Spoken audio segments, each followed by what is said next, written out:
Американскі інстытут вывучэння вайны апублікаваў даклад пад назвай «Расейскае ціхае заваяванне Беларусь». Асноўная выснова дакладу, што Расія дзесяцігоддзямі рыхтуе план фактычнай анексіі Беларусі, і цяпер гэты план ужо на завяршальнай стадыі. З аўтарам гэтага дакладу мы пагутарым сёння ў праграме «Пік свабоды». З вами Алексей Знаткевич.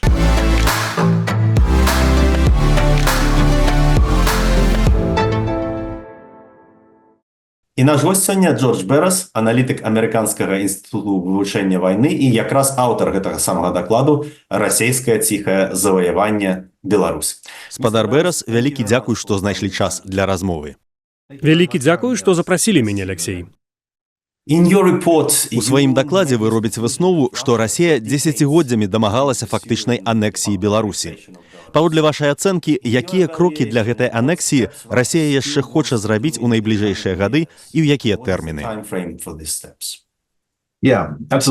Безумоўна, гэта доўгія намаганні. У сваёй працы я ацэньваю тры асноўныя кірункі расійскіх намаганняў.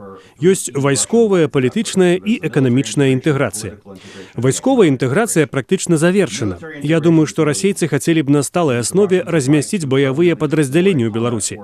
Гэта значыць мець пастаянную базу, дзе будзе не толькі авіяцыя, але і, магчыма, новыя дывізіі сухапутных войскаў. Я думаю, што гэта, верагодна, адбудзецца неўзабаве.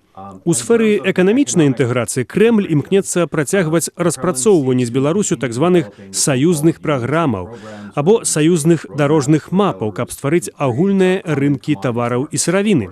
Вядома, што ёсць пляны стварыць агульны рынак газу, электраэнергіі, прыняць працоўнае заканадаўства, каб забяспечыць свабоднае перамяшчэнне працоўнай сілы паміж Расіяй і Беларуссю. Фактычна разглядаць асобныя эканомікі Расіі і Беларусі як адну цалкам інтэграваную эканоміку. Палітычная інтэграцыя – гэта самы амбіцыйны кірунак. І ён найбольш складаны для выканання. Я думаю, што Крэмль імкнецца завяршыць яе ў доўгатэрміновай перспектыве. Але ў прынцыпе маюць быць крокі і ў гэтай сферы. Вядома ж, гэта стварэнне дзяржаўных органаў і наданне паўнамоцтваў органам саюзнай дзяржавы. Калі вы паглядзіце на дамову аб саюзнай дзяржаве і на тое, як ідзе яе рэалізацыя, то ёсць крокі, якія яшчэ трэба зрабіць. Трэба пераўтварыць пастаянны камітэт саюзнай дзяржавы ў фактычна дзейны выканаўчы орган з рэальнымі паўнамоцтвамі. Цяпер ён сапраўды не працуе ў гэтай якасці. Прабачце, што перапыняю, але ў цяперашнім выглядзе ў гэтых органах афіцыйна нібыта маюць быць прадстаўленыя абедзве краіны на парытэтнай аснове.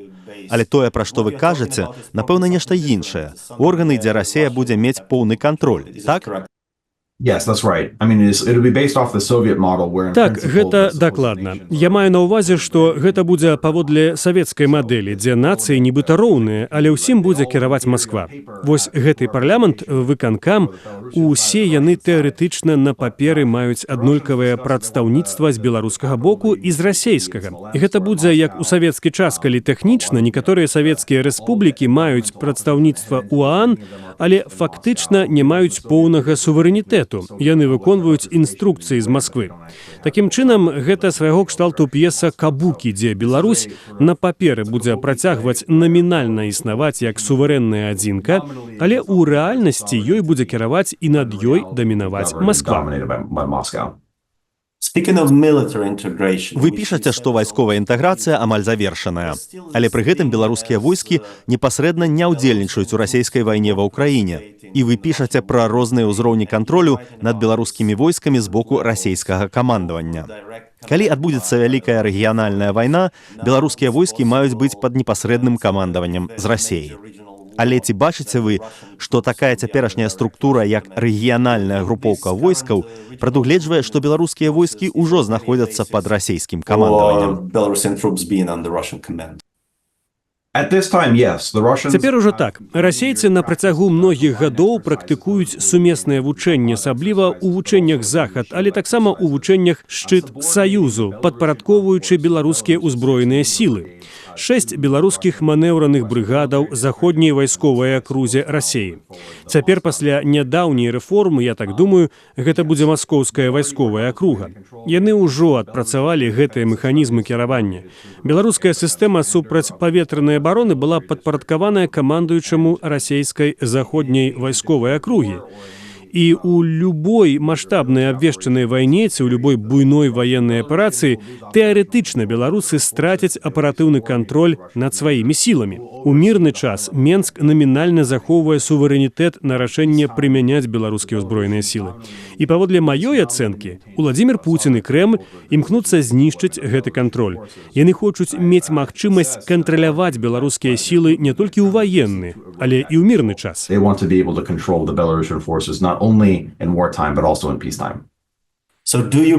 Ці прагназуеце вы нейкія канкрэтныя крокі ў гэтым кірунку ў найбліжэйшыя гады?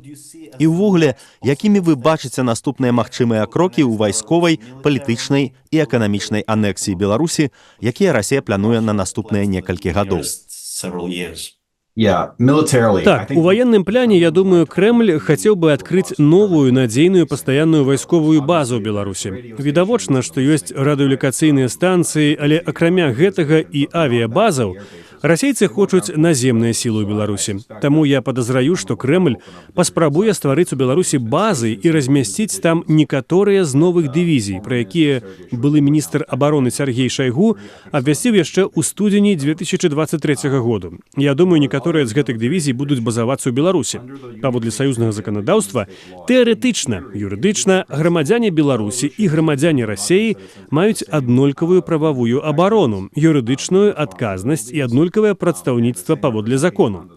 І ў прынцыпе, калі ў вас ёсць аб'яднаная армія з аб'яднанай абарончай дамовай і аб'яднаная вонкавая мяжа, то тэарэтычна і беларусы нясуць аднолькавыя абавязкі ў абароне дзяржавы. Я лічу, што Крэмль хоча выкарыстоўваць насельніцтва Беларусі, якое складае амаль 10 мільёнаў чалавек, каб падтрымліваць расейскія намаганні ў фармаванні войскаў, каб дапамагчы расейскаму вербаванню. Але я думаю, што гэта больш доўгатэрміновае намаганне. У эканамічнай сферы яны імкнуцца працягваць прымаць нарматыўныя акты, каб зрабіць эканомікі Беларусі і Расеі адзіным цэлым. З 2020 году, калі Лукашенко пайшоў на саступкі ў саюзнай інтэграцыі, гэтыя крокі адбываліся даволі хуткімі тэмпамі. Палітычная інтэграцыя будзе найцяжэйшай. Аднак тут я б адзначыў, што Крэмль, напэўна, можа дамагчыся фактычнай анексіі Беларусі, не ствараючы ўсіх органаў і не надзяляючы ўсе органы паўнамоцтвамі. Калі будзе сітуацыя, што Беларусь фактычна ўжо ваенна акупаваная, паміж Расеяй і Беларусю існуе свабоднае перамяшчэнне працоўнай сілы і фактычна агульная вонкавая мяжа. Замежныя краіны будуць разглядаць Расею і Беларусь як фактычна адзіную тэрыторыю. І тады я думаю, што Расея магла б дэ-факта анексаваць Беларусь нават без стварэння ўсіх гэтых органаў саюзнай дзяржавы. Хаця Крамлю хацелася б стварыць іх таксама. Do you see a possibility that Russia will try to involve Belarusian troops? Ці бачыце вы магчымасць таго, што Расія цяпер паспрабуе ўцягнуць беларускія войскі ў вайну ва ўкраіне? І ці вы лічыце, што, магчыма, адна з прычын, чаму гэтага не зроблена дагэтуль, у тым, што расейцы хочуць ціха анексаваць Беларусь дэ-факта, не палохаючы беларусаў? Спачатку інтэграваць, далучыць дэ-факта, і толькі пасля гэтага такія крокі будуць магчымыя. First integrate, first de facto annex it, and only after that such steps would be possible. Думаю, што Крэмль спрабаваў прымусіць Лукашенко накіраваць беларускія сілы ваяваць ва ўкраіну. І я думаю, што Лукашенко пакуль што здолеў паспяхова ад гэтага адмовіцца. Я маю на ўвазе, што Лукашенко і Пуцін не зусім супадаюць у сваіх мэтах. Мэта Пуціна – анексія Беларусі, мэта Лукашэнкі – захаваць беларускі суверэнітэт і заставацца дыктатарам у Беларусі. Беларуская армія сапраўды малая. Гэта толькі 6 манеўраных брыгадаў. І Лукашенко разумее, што калі ён страчвае сваё войска ва ўкраіне, то ў яго вельмі мала магчымасцяў, каб абараніць свой рэжым ад расійскай акупацыі ці нават ад пратэстаў. Бо вядома, што ў 2020 годзе беларускіх вайскоўцаў выкарыстоўвалі, каб задушыць пратэсты.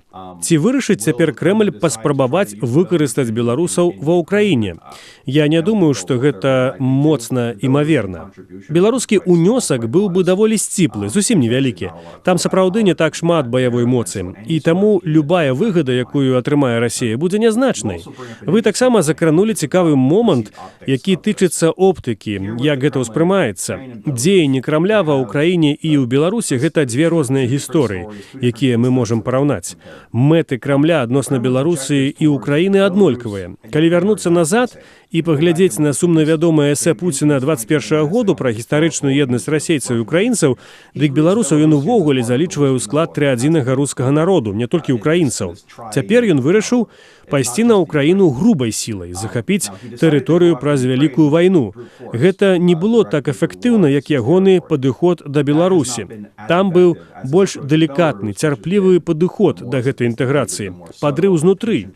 Думаю, калі Пуцін сапраўды вырашыў скарыстаць больш адкрыты ваенны прымус і фактычна знішчыць узброеныя сілы Беларусі ў асобнай вайне, гэта б стварыла антырасейскія антыцелы ўнутры Беларусі і на захадзе. Было б ясна, што Пуцін вераломна спрабуе захапіць Беларусь.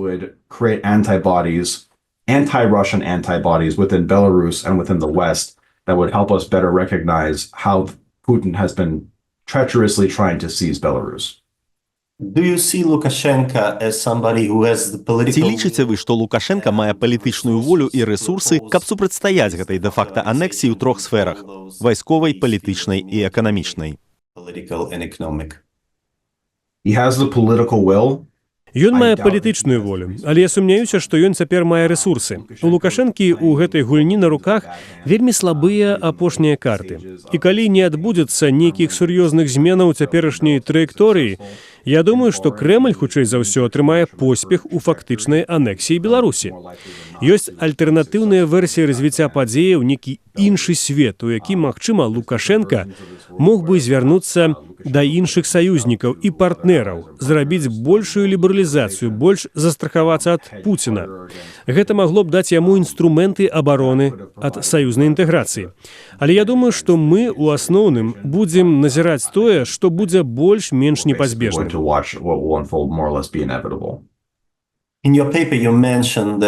У сваім дакладзе вы пішаце, што чым даўжэй Украіна супраціўляецца, змагаецца з Расіяй, тым больш шансаў перадухіліць гэтую фактычную анексію Беларусі. Як вы думаеце, ці гатовы Захад і ў прыватнасці ЗША, дзе пачынае кіраваць новая адміністрацыя, далей падтрымліваць украінцаў у гэтай барацьбе? Я так думаю і спадзяюся на гэта. Я не ведаю дакладна, бо я не прарок, але калі паглядзець на гэта з пункту гледжання эгаістычных геапалітычных інтарэсаў ЗША і Вашынгтону, то ў нашых інтарэсах працягваць падтрымліваць украінцаў у іх змаганні за абарону сваёй тэрыторыі. Бо Украіна цяпер спажывае амаль усе рэсурсы расійскіх узброеных сілаў і абмяжоўвае здольнасць Расіі ствараць вонкавыя пагрозы і быць сусветнай дзяржавай. Мы ўбачылі, што расейцы не здольныя адказаць на азербайджанскае ўварванне ў Нагорны Карабах. Мы ўбачылі, што расейцы не змаглі належным чынам абараніць свае пазіцыі сваіх саюзнікаў, рэжыма Асада ў Сірыі. Аднак, як толькі вайна ва ўкраіне спыніцца, расейцы змогуць перанакіраваць свае рэсурсы і ўвагу на іншыя асноўныя мэты, якія ставіць перад сабой Пуцін. І адна з такіх мэтаў – Беларусь. Цяпер кожны месяц ва ўкраіне ў баях гінуць ці атрымліваюць раненні ад 30 да 45 тысяч расейцаў. Гэта больш за 1000 чалавек на дзень. У студзені Сергей Шайгу анансаваў стварэнне 16 новых дывізій. Гэтыя дывізіі існуюць толькі на паперы, іх яшчэ няма.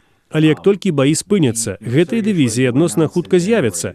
Кожная дывізія будзе мець каля 10 тысяч чалавек.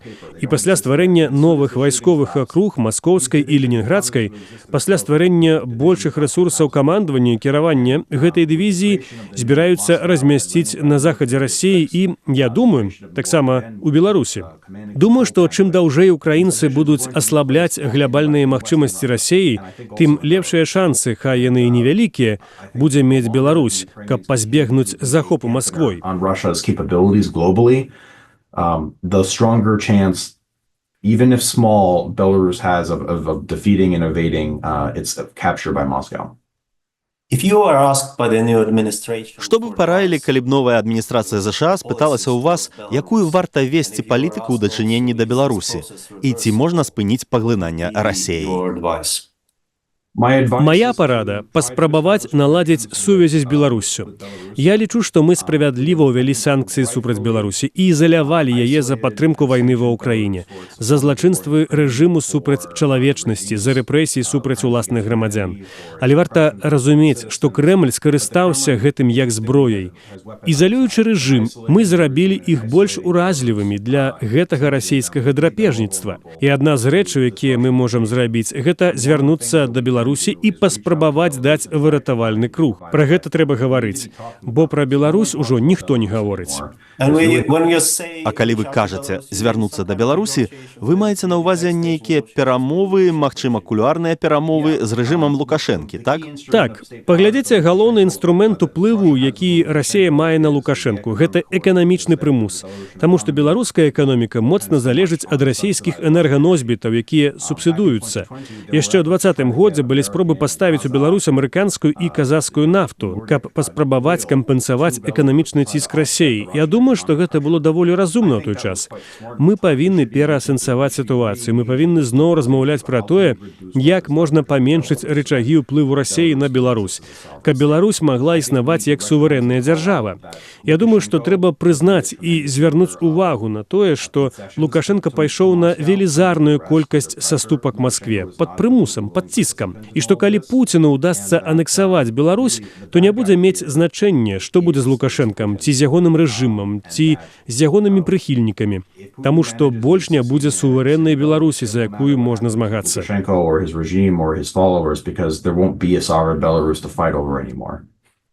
Вы таксама пішаце ў сваім дакладзе, што нават калі Пуціна нейкім чынам здымуць з пасады, калі ягоныя паўнамоцтвы скончацца, гэты курс на анексію Беларусі ўжо замацаваны ў расійскай палітыцы. Ці лічыце вы, што гэтая палітыка будзе працягвацца, нават калі ў Расіі адбудуцца нейкія дэмакратычныя змены?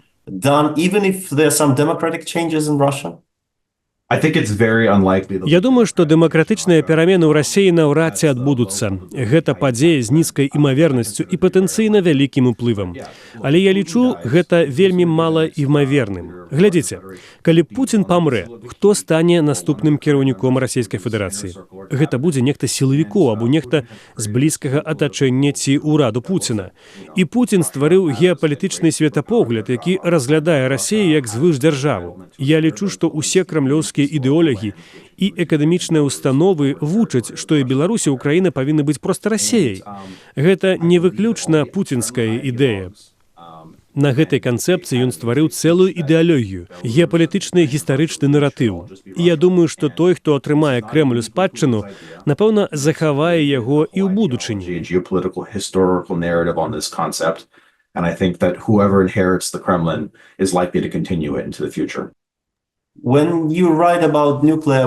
Калі вы пішаце пра тактычную ядзерную зброю Расіі, якая ўжо размешчаная ў Беларусі, ці вы лічыце, што гэта ўжо пацверджаны факт? Бо некаторыя аналітыкі кажуць, што, магчыма, гэта проста палітычная заява, каб напалохаць Захад, а па праўдзе такой зброі ў Беларусі пакуль што няма.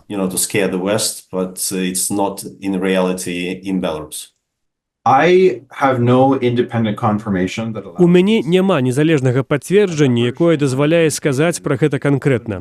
У сваёй аргументацыі я выкарыстоўваю адкрытыя звесткі і выявы, якія паказваюць будаўніцтва ўмацаванняў побач з Асіповічамі ў Беларусі.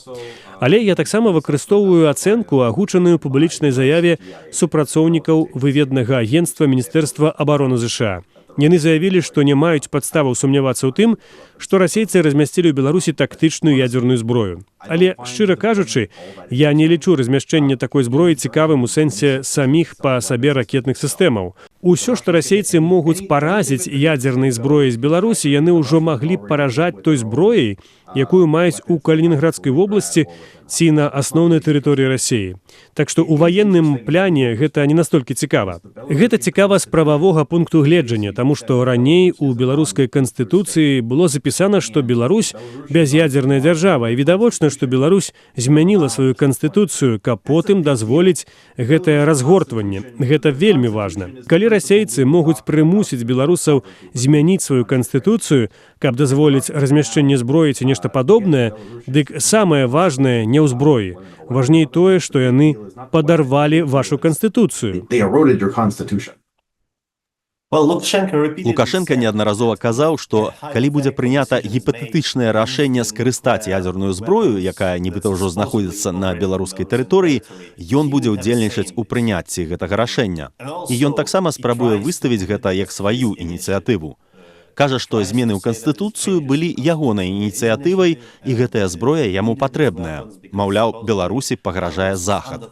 Вы лічыце, што гэта гульня, і ён проста спрабуе паказаць, што ўсё яшчэ кантралюе сітуацыю? Yeah, I think exactly right. Я лічу менавіта так, сапраўды. Лукашенка спрабуе захаваць твар. Гэта яму навязалі пад прымусам. Ён не кантралюе гэтай сітуацыі, спрабуе зрабіць так, каб усё выглядала не так дрэнна, як ёсць насамрэч. Пагрозы з боку Захаду для Беларусі няма, гэта проста няпраўда. Мы ведаем, што Пуцін ужо даўно спрабуе пашырыць свае сталыя вайсковыя базы ў Беларусі. Мы ведаем, што Пуцін імкнецца падарваць беларускі суверэнітэт і канстытуцыю. І таму Лукашенка, калі пашыраецца расійская прысутнасць у Беларусі, заўсёды кажа: «О, так, я іх запрасіў. Гэта тое, што я сам хацеў зрабіць. Я маю кантроль над гэтай зброяй». Але гэта няпраўда. Няма ніякіх падставаў лічыць, што Лукашенка будзе прысутны ў ланцужку прыняцця рашэнняў пра тое, як будзе выкарыстоўвацца расійская тактычная ядзерная зброя. Яшчэ ў 19-20 гадах, калі Беларусь купляла расійскія сістэмы С-300, мяркую таксама С-400, Лукашенко казаў, што ён будзе мець аператыўны кантроль над гэтымі сістэмамі, не расейцы. Але зразумела, што гэтыя сістэмы былі фактычна інтэграваныя ў расійскую аб'яднаную сістэму супрацьпаветранай абароны. Такім чынам, расейцы, верагодна, кантралююць тое, як іх выкарыстоўваць. Але з боку Лукашэнкі такія заявы – гэта звычайная тактыка. So the Russians likely do have control over how they're employed, but this is a common tactic. Вы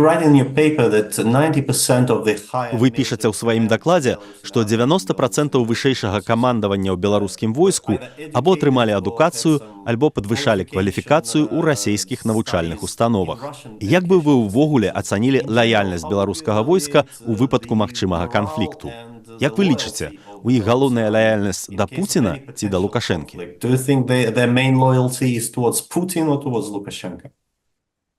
That's an excellent question, and it's very difficult to. Гэта выдатнае пытанне. І наконт беларускіх вайскоўцаў вельмі цяжка знайсці шчырыя паведамленні ў адкрытых крыніцах пра тое, наколькі закрыты рэжым і наколькі жорсткі кантроль. Я думаю, што Пуцін наўмысна спрабуе разбурыць беларускую армію як інстытут і падарваць яе лаяльнасць да Беларусі.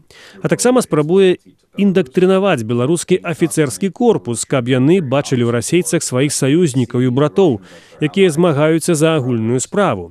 Па-ранейшаму існуюць моцныя інстытуцыйныя сувязі з савецкай вайсковай культурай. Падобна да таго, як у 2014 годзе, калі расейцы анексавалі Крым, некаторыя элементы ўкраінскіх узброеных сілаў былі ўсё яшчэ карумпаваныя і вельмі савецкія. І тады сапраўды былі выпадкі дэзертырства і далучэння да расейцаў.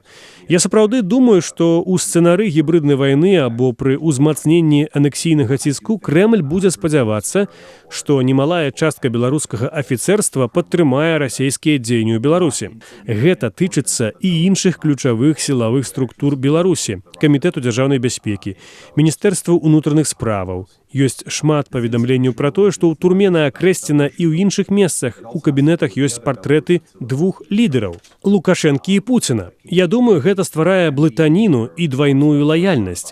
І гэта сапраўды адпавядае канцэпцыі, што хоць гэта і дзве розныя сістэмы, але гэта адна дзяржава і адна нацыя. І, вядома ж, гэта цэнтральны прынцып ва ўсім гэтым. Confusion and dual loyalty, and it's really consistent with the concept that, look, this is basically two two different systems, but it's all one state, one nation. And of course, that is the principal lie that's in the center of all of this. Well, the state media in Belarus would say that Дзяржаўныя СМІ ў Беларусі сказалі б, што ў інтэграцыі з Расеяй няма нічога дрэннага. Маўляў, ёсць еўразвяз, дзе краіны таксама імкнуцца аб'яднацца. А Беларусь і Расея ствараюць нешта падобнае да еўразвязу. Таму Захад нібыта хоча нас пакараць за спробы быць разам. Як бы вы пракаментавалі такія разважанні? What would be your evaluation of this line of reasoning? That's a false equivalency. Гэта фальшывае параўнанне. Еўразвяз заснаваны на добраахвотным далучэнні і на свабодзе асацыяцыі. Саюзная дзяржава – гэта інструмент прымусу, і гэта вельмі відавочна. Можна паглядзець на заявы Лукашэнкі за шмат гадоў. У 15-м годзе ён казаў, што не трэба новых расійскіх вайсковых базаў, не патрэбна расійская авіябаза ўнутры Беларусі. І ён стабільна захоўваў гэтую пазіцыю на працягу вельмі доўгага часу, ажно да 2020 году, калі пратэсты расхісталі падмуркі ягонага рэжыму, і яму давялося пайсці на саступкі, прыняць даўнія расійскія патрабаванні з пазіцыі слабасці. Можна паглядзець на гэта ў параўнанні з краінамі Балтыі, Эстоніі, Латвіяй і Літвой. Ёсць нямецкая брыгада, якая будзе пастаянна даследавацца ў якасці перадавой сілы ў Літве. Літоўцам давялося гадамі прасіць і маліць, каб у іх у краіне размясціліся мацнейшыя еўрапейскія вайсковыя сілы НАТО. Ёсць вялікая чарга краінаў, якія жадаюць трапіць у еўразвяз. Ні з Расеяй, ні з Беларусю, ні з саюзнай дзяржавай такога няма. Адзначу таксама, што ў межах саюзнай дзяржавы ФСБ Расеі і расійскія праваахоўнікі могуць без палітычных рашэнняў затрымліваць расейцаў у Беларусі і вывозіць іх да сябе. Таксама затрымліваць беларусаў у Расеі. У развязе няма адзінага паліцэйскага агенцтва, дзе гішпанскі паліцыянт мог бы паехаць у Нямецчыну для затрымання без палітычнага рашэння. Няма такога аналагічнага ўзроўню пранікнення і глыбокай эрозіі, калі фактычна гэта адна краіна, чаго няма за еўразвязам. Я хацеў бы таксама адзначыць, што для дзяржаў еўразвязу ёсць магчымасць захаваць свой суверэнітэт над грашова-крэдытнай палітыкай, калі яны гэтага хочуць. Вялікая Брытанія, была краіна еўразвязу, ніколі не прымала еўра, але расейцы вельмі ясна кажуць, што хочуць валютнага саюзу, дзе яны ліквідуюць беларускі рубель. І будзе толькі расейскі рубель. Еўразвяз і саюзная дзяржава могуць выглядаць падобна, але па праўдзе яны вельмі розныя. Great Britain, former EU member, never adopted the euro. But the Russians are very, very clear that they want a currency union where they eliminate the Belarusian ruble and have only the Russian ruble. So yeah, they look similar, but they're very different actually. Well, but there's still no Russian. Але расійскага рубля ў Беларусі пакуль няма. Як вы думаеце, ці гэта зменіцца ў найбліжэйшыя гады? This will be, I think, the last concession. Гэта будзе, я думаю, апошняя саступка. Калі Беларусь страціць беларускі рубель, дык у яе застанецца зусім мала інструментаў, каб супрацьстаяць. На маю думку, паводле расстаноўкі прыярытэтаў і іерархіі розных мэтаў, грашовая уніфікацыя – гэта, напэўна, самы апошні этап. І Лукашенка з гэтым змагаецца. І ёсць знакі, што гэта не тое, чаго хочуць людзі. Да прыкладу, грэкі былі вельмі рады перайсці на еўра, бо атрымалі ад гэтага добрую выгаду. Лукашенка дагэтуль змагаецца супраць увядзення расійскага рубля. Lukashenko is still fighting the Russian ruble to this day. You already mentioned that what would be your general recommendation. Вы ўжо казалі, якімі былі б вашыя агульныя рэкамендацыі для новай адміністрацыі ЗША, калі б яны спыталі вас, як ім паступаць з Беларуссю. Але ці можаце вы больш канкрэтна сказаць, якую дапамогу Злучаныя Штаты могуць аказаць Беларусі ў гэтых трох сферах? Магчыма, нават у вайсковай інтэграцыі ёсць магчымасць павярнуць назад, але таксама ў эканамічнай і палітычнай. Maybe more specific and politically. Yeah, so the options are very limited at this late stage of the game. На гэтай завяршальнай стадыі магчымасці вельмі абмежаваныя. Самае вырашальнае, што мы можам зрабіць, гэта працягваць падтрымліваць абарону Украіны, таму што найлепшая стратэгія для зрыву расійскіх аперацый ва ўсходняй Еўропе і былым Савецкім Саюзе – гэта падтрымка намаганняў ва Ўкраіне. Гэта нумар адзін. Канкрэтна для Беларусі, я думаю, з эканамічнага пункту гледжання нам трэба паспрабаваць знайсці спосабы зменшыць нафтавы ціск і ўплыў Расеі на Беларусь. Палітычна мы павінны рабіць інфармацыйныя кампаніі, каб тлумачыць, што насамрэч адбываецца. Тлумачыць, чаму так званая інтэграцыя Беларусі і Расеі не адбываецца выключна па згодзе. Гэта не эквівалентна таму, што робяць Еўразвяз і НАТО. І па праўдзе існуюць стратэгічныя разыходжанні паміж мэтамі Лукашэнкі і мэтамі Пуціна. А Захад сапраўды хоча, каб Беларусь была суверэннай. Мы не хочам, каб Пуцін захапіў Беларусь. Думаю, што і ў вайсковым пляне мы павінны шукаць любыя магчымасці, каб дапамагчы прадэманстраваць, што Расія і Беларусь гэта розныя краіны. Магчыма, што ўсё зайшло ўжо занадта далёка. Але калі ёсць альтэрнатыўныя варыянты развіцця падзеяў, дык для іх трэба будзе зрабіць значныя змены. У 2020 годзе Великабрытанія накіравала брытанскую марскую пяхоту, якая правяла ў Беларусі вучэнні з беларускімі дэсантнікамі. І гэта быў вельмі цікавы момант, таму што яны былі вельмі блізка да расейскай мяжы. І гэта была яскравая дэманстрацыя таго, што Беларусь гэта самастойная краіна. Яна можа мець стасункі з іншымі так, як хоча. І гэта не проста працяг Расіі.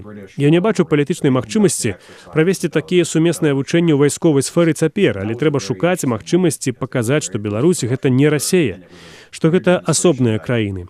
Цяпер, вядома ж, праводзяць вучэнні вельмі складана, улічваючы поўнамаштабную вайну і расійскую вайсковую прысутнасць у Беларусі. Але гэта тыя магчымасці, якіх бы я шукаў. On the military front, but we should look for opportunities to show that Belarus is not Russia, that is their own separate things. Now, of course, holding an exercise now is very difficult given the full-scale invasion and the war and the Russian military presence in Belarus, but these are the sorts of opportunities I'd be looking for.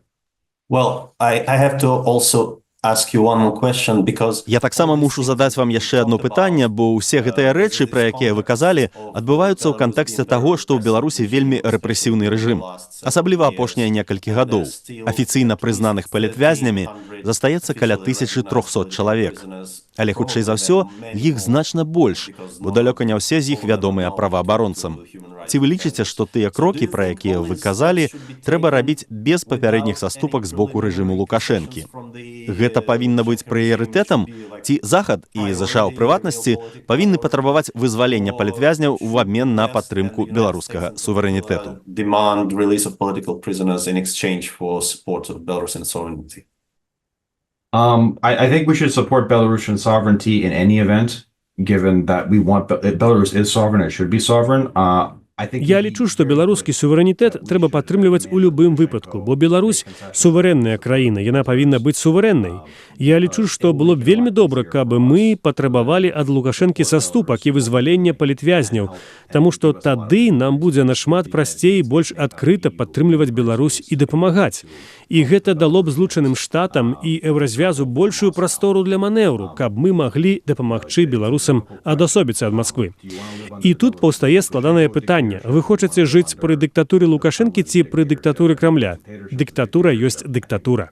А ці бачыце вы нейкую рэальную альтэрнатыву гэтым двум варыянтам? Хацелася б, каб Беларусь была суверэннай дзяржавай. Ёсць варыянт свету, у якім Беларусь не будзе жыць ні ў беларускай аўтакратыі, ні ў расійскай аўтакратыі. Я думаю, што ёсць альтэрнатыўныя мадэлі. Я не выступаю за ўступленне Беларусі ў Еўразвяз ці нешта падобнае. Гэта павінен вырашаць сам беларускі народ на сваіх умовах. Але я не бачу, каб такі варыянт быў магчымы ў агляднай будучыні. But that's not going to be possible. In the forecast cone, I don't see that as being an option on the cards for the foreseeable future. Прычына гэтага ў існаванні рэжыму Пуціна ці патэнцыйна іншага такога рэжыму ў Расіі, або вы бачыце нейкія дадатковыя фактары? Ці лічыце вы, што інтэграцыя зайшла настолькі далёка, гэта настолькі познія этапы, што яе немагчыма адмяніць? I think so. Well, either that or we'll have a continuation. Так, я так думаю. Або у нас будзе працяг лукашэнкаўскага рэжыму, але ў выглядзе не Аляксандра бацькі, а аднаго з сыноў Лукашэнкі. Але я думаю, што Пуцін гатовы скарыстацца адхіленнем або смерці Лукашэнкі. Я думаю, што Лукашэнка хоча, каб адзін з ягоных сыноў заняў пасаду і працягваў балятавацца. І ў такім выпадку мы маем новую дыктатуру пры іншым Лукашэнку. Але па сутнасці пытанне ў тым, ці будуць новыя беларускія дыктатары Лукашэнкі, ці будзе расійскі дыктатар. Я ўпэўнены, што калі Лукашэнка раптоўна памрэ, ці будзе зменены гвалтоўна, дык расейцы будуць гатовыя ўварвацца ў Беларусь і заявіць, што была каляровая рэвалюцыя, што ёсць спроба разбурыць саюзную дзяржаву, ёсць чыёсьці імкненне захапіць Беларусь, што заўгодна. І тады гэта будзе фактычна расійская анексія Беларусі. So, Ці правільна я падсумую вашу думку, калі скажу, што вы не бачыце варыянту дэмакратызацыі Беларусі без кардынальных зменаў у Расіі, магчыма, нейкага дэмантажу Расійскай Федэрацыі ці чагосьці падобнага? Так, моя асноўная рэкамендацыя ў тым, што Беларусь павінна служыць нам у якасці папярэджання. Я хацеў бы, каб мы актыўна вывучалі любыя варыянты дапамогі Беларусі. Але варыянты даволі абмежаваныя на гэтым познім этапе. Гэта правал НАТО, гэта правал Злучаных Штатаў і Еўразвязу, бо мы не здолелі усвядоміць сітуацыю, таму што гэта не была хуткая рашучая кампанія. Гэта былі доўгія, працяглыя, зацягнутыя намаганні, якія фактычна арганізоўваў Лукашенка ў сярэдзіне 90-х, але потым Пуцін перавярнуў сцэнарый, скарыстаў гэты працэс як сваю зброю. Пуцін ужо каля 20 гадоў кіруе гэтым караблём, і калі гэта павольныя паслядоўныя змены, мы вельмі кепска звяртаем на такую ўвагу. І асноўны ўрок. Мы павінны быць значна больш пільнымі ў дачыненні да такіх расійскіх намаганняў, таму што гэтая расійская кампанія ў Беларусі, на жаль, была нашмат больш эфектыўнай, чым расійскія намаганні ва ўкраіне. Вялікі дзякуй. Дзякуй. Я нагадаю, што нашым госцем быў Джордж Берас, аналітык Амерыканскага інстытуту вывучэння вайны і аўтар дакладу «Расійскае ціхае заваяванне Беларусь». Заставайцеся са свабодай і ў бяспецы. З вами быў Алексей Знаткевіч. Калі для вас гэта бяспечна, паставце лайк пад гэтым відэа, гэтак яго пабачыць больш людзей.